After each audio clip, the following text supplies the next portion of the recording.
chemical that your brain naturally releases that modern society has found ways to hijack and abuse. Something that was naturally intended to be released in bits is being released at a rate that our bodies currently cannot keep up, leading to an epidemic of a lack of motivation and distraction seeking. You wake up first thing in the morning and the next course of action is to check your phone. And before you know it, you're spending 30 minutes to an hour scrolling on Instagram and releasing dopamine that would have been enough to literally last you the entire day. And you finish that feeling drained and unwilling to do anything productive. But it's not your fault. You find yourself in a situation where your brain's reward system is being hijacked. And in this video, I'm going to be telling you how you can reset your dopamine and potentially transform your life. Now, what if I told you that the key to real motivation, happiness, or drive is not about hustling harder or pushing more or stretching yourself to your limits, but it's about healing your brain's reward system? Modern life is packed with instant dopamine hits from phones, junk food, endless scrolling, porn,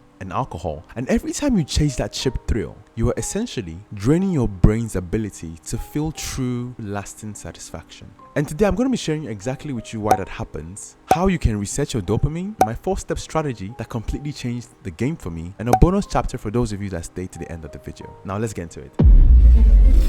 Now, dopamine is a chemical that fuels your motivation, action, and focus. In the past, it actually helped us to do the hard things like hunting for food, building shelters, and surviving. But today, it's completely hacked. We get instant dopamine from Instagram, Netflix, junk food, alcohol, and the list goes on. So why bother doing hard things anymore when you can just get your dopamine in literally seconds? Now, the thing is, every instant dopamine hit makes real life challenges like studying or completing that project feel much more harder and boring. When you're constantly exposed to high releasing dopamine activities, it increases something called your feel-good threshold. And the thing is, hard things actually release dopamine in low amounts and will not be able to meet that threshold. So you're actually stuck in a situation where the only thing that actually would be able to meet that threshold are the things that boost your dopamine like crazy. Now, I'm sure you might be feeling, is there any hope for me, Bernard? Now that leads us to the next part.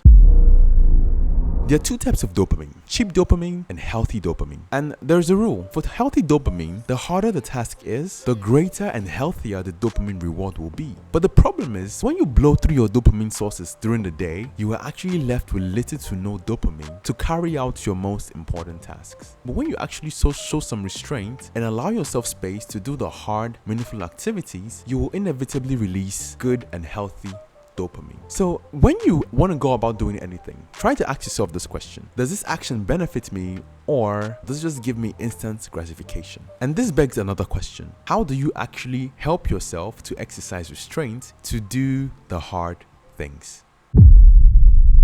Now, the first way to actually do this is by something called phone fasting. And the thing is, you don't even need to go so long. It could actually be just 3 days or 4 days without your phone or without that app that you constantly go to get your daily hits of dopamine. And when you engage in periodic fasts, it actually helps to regulate your dopamine baseline. And if you actually feel like you are not able to go on a phone fast or an app fast, that is actually an indication that you really need to go on a phone fast. If you're in the habit of looking at your phone the first thing in the morning, even without a phone fast, it's advisable to wait at least 30 minutes to an hour before you look at your phone and give your brain the space to actually ease into the day and not bombarded with stimulation the moment you wake up. Now, the next strategy is actually by creating connections. We live in a time where meaningful and physical communications are literally absent. And the reason why I say this is there was an experiment done in the late 20th century called the Rat Park experiment. This experiment involved testing rats with water laced with cocaine. And when the rats had no option but to drink just that water,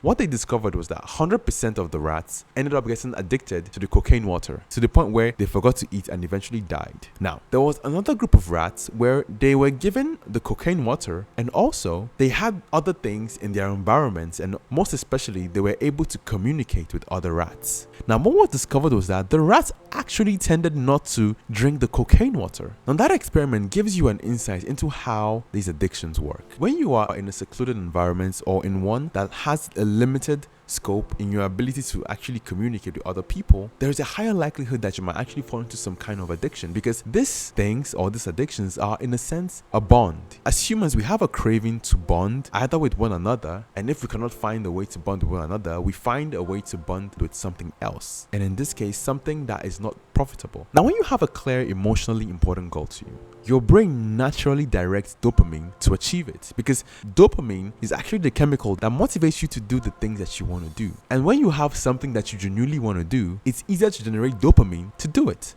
And when you are engaged in these activities, you easily go into a state called flow. This is the state where you actually attain your maximum level of focus and attention to a given task. And the thing with flow is that before you get into that flow state, the first few minutes are actually the hardest. But if you find a way to push through it, you will eventually find yourself in a state where you will literally hyper-focus and time will actually fly by. Now, the next step is cold showers. Now, there are countless studies that actually show that cold showers actually increase your dopamine the same extent something like cocaine would. But the difference is that cocaine gives you a huge spike, but cold showers increases your dopamine over a period of 2 hours. Now, and the peak of it is actually the same peak you would get if you took cocaine. Now, when you actually take a cold shower in the morning, you are actually increasing your dopamine levels to a point where you are easily motivated to do the things that are difficult.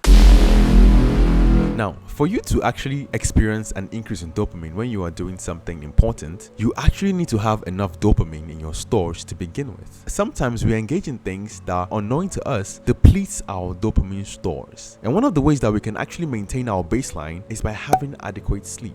Now, when we constantly find ourselves in situations where we do not have enough rest and sleep, we are actually in a state of living with a lower baseline of dopamine, making it more difficult to be motivated to do the things that are important to us. Now, the next way to actually maintain our dopamine baseline is by a good nutrition. If you're constantly in a state where you eat ramen or pizza, you are not really giving yourself the nutrition to actually synthesize dopamine. This is because dopamine requires an amino acid called tyrosine. And when you are in a state of bad nutrition, you are actually leaving yourself in a state of reduced tyrosine in your diet, which will eventually lead to reduced amounts of dopamine being synthesized in your brain and leading you to suffering from a state of constant lack of motivation. There is a really popular saying that you are what you eat. And another way to maintain your baseline is by regular exercise. Now, this is because when you exercise, except from the fact that you actually get a huge dopamine boost, the regular exercise actually helps you to maintain a healthy baseline of dopamine. And when this is maintained, everything falls into place. And actually, in a sense, this is kind of like a rule. When you develop the habit of doing hard things, you will inevitably be able to do more hard things because you have a good baseline of dopamine. Our wisdom nugget for the week: the hand of the diligent shall bear rule, but the slothful shall be under tribute. And guys, if you like this video, I think you're really going to love this video about why you always feel lazy and how to fix it. And guys, please don't forget to hit the like button. It helps the algorithm. And please subscribe if you want to see more videos like this one. And if any point resonated with you, I would love to see what you think about it in the comment section. And like always, guys, remember to always keep it real.